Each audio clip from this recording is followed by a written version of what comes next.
Now, how about some guys that will get this team from good to elite? Most important players this year for LSU. I've got 6 of them for you.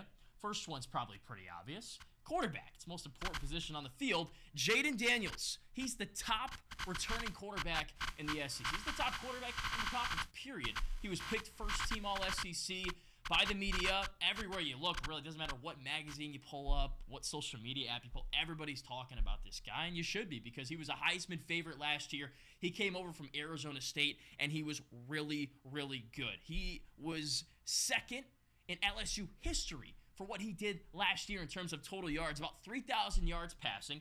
He could grow there this year, but also 885 yards rushing. This guy is the definition of what a dual threat quarterback is, and you cannot replace him. I know a lot of people are like, oh, Garrett Nussmeier, he looked really good in the SEC title with all those passing yards against Georgia, and he did look good.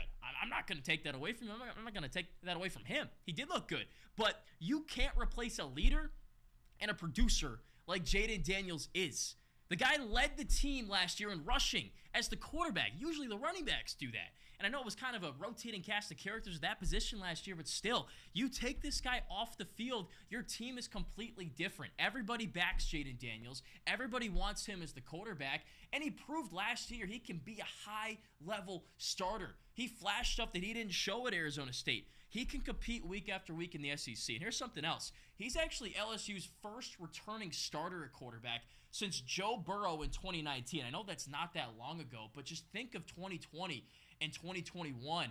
Just all the turnover at that quarterback position. It's so important to bring back a guy that knows the system, has played with the team, and really just has a familiarity with everything going on around him. So that's Jaden Daniels. He's the most important player, one of the most important players. I probably would say he's the most important player on this team. All right, moving on. Who's he throwing to? Well, Malik Neighbors, a guy that right now is the 3rd best wide receiver prospect in the upcoming draft, according to Phil Steele, and probably guys like Todd McShay and other guys that cover the draft. He leads all SEC wide receivers, coming back at least, in yardage, over 1,000 last year, and yards per catch, 14. Last year, when Kayshon Boutte had all those issues that he had, he couldn't seem to find a consistency. Neighbors was like, all right, I'll take those catches, I'll take those reps, and he ran with all of those. He was spectacular last year. He had 128 yards in the SEC title game. He stepped up and played big in those big games, and I expect a lot from Malik Neighbors this year. He's going to be all over the field, slot, outside. As many times as they can get the football in this guy's hands, they're going to do that. So Malik Neighbors, Jaden Daniels, and then a couple more offensive guys. Mason Taylor, 4th-team All-American via Phil Steele. You can't replace this guy. You look at the guys behind Taylor in the tight end room, none of them have really seen much of any, production, play, snaps, any of that. So you take not only an All-American level talent off the field like Taylor, you need this guy on the field for run blocking, for receiving. You just simply don't have someone that's remotely close to the level of talent that he is. So what most important players are supposed to be is if they're not playing, they're not on the field, you can't replace them. Taylor's one of those guys. 3rd leading receiver last year, over 400 yards, and of course that clutch 2-point conversion against Alabama to help them win that game, which was just spectacular. And again, nobody can replace this guy. So I know he was only like the 3rd leading receiver on the team last year, and he may not be, I guess, for lack of a better term, a sexy name on the offense, but he should be because he's an All-American. But also, if he goes down with an injury or he can't play for whatever reason, you got nobody that can step in for him and do so well.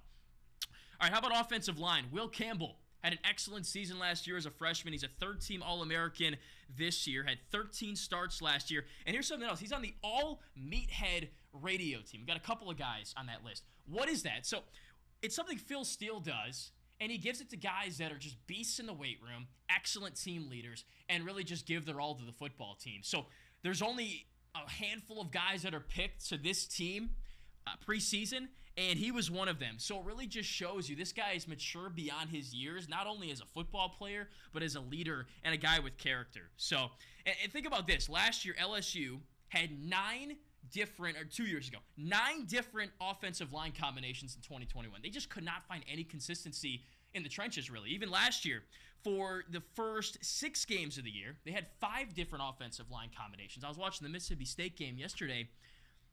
Just didn't seem like they were getting a lot of push up front. and it didn't seem like they had a lot of cohesion in terms of pass protection, run blocking. But you got a guy like Will Campbell, a left tackle, who's going to anchor this offensive line. That's a guy you can't replace. People are talking about this guy as an NFL draft pick right now, and he's only going to be a sophomore. He's still got one more year he has to play before he can go pro. So he's very important. I wanted to put Emory Jones on this list, but I wanted to keep the list somewhat small. Emory Jones is super important, too, over at right tackle. Those two, the first two true freshmen to start at tackle, I think, ever for LSU, if not for a long time. That doesn't happen very often. So, yeah, that's true. My guy Spencer here telling me it is true. First two to ever start at offensive tackle as true freshmen last season. All right, two more. Defensive side of the ball. You can probably guess who these guys are. How about Mekhi Wingo, third-team All-American? Again, another guy on that Radiohead team, a guy that just gets after the weight room, is a great team leader. He was a representative for LSU at SEC Media Days. Not many people, I don't think, expected him to do what he did last year. He came over from Missouri, was a freshman All-SEC player, so he put up some numbers. He got some snaps, but this dude just broke out last year. He comes back, he's an All-American, and he's the number 4 defensive tackle prospect. Unbelievable. He stepped up in the place of Mason Smith last year when he went down with that really unfortunate injury in the opener against Florida State, and he just absolutely ran with that opportunity and took full advantage of it, and he's a guy you cannot replace at D-tackle. You got Mason Smith back. Now, those two are playing alongside each other. That's going to be fun. You need both those guys on the field at the same time. Smith's not on this list because he didn't have a chance to play last year. Last one, Harold Perkins. Linebacker, first-team All-American, and a guy that just, he took over games last year. He set the LSU school record with 4 sacks in a game to kind of paint the picture of what he can do for you. Coming back, he's second among SEC defenders with 13 TFLs. I think he leads all returnees in sacks. So this guy is just a problem.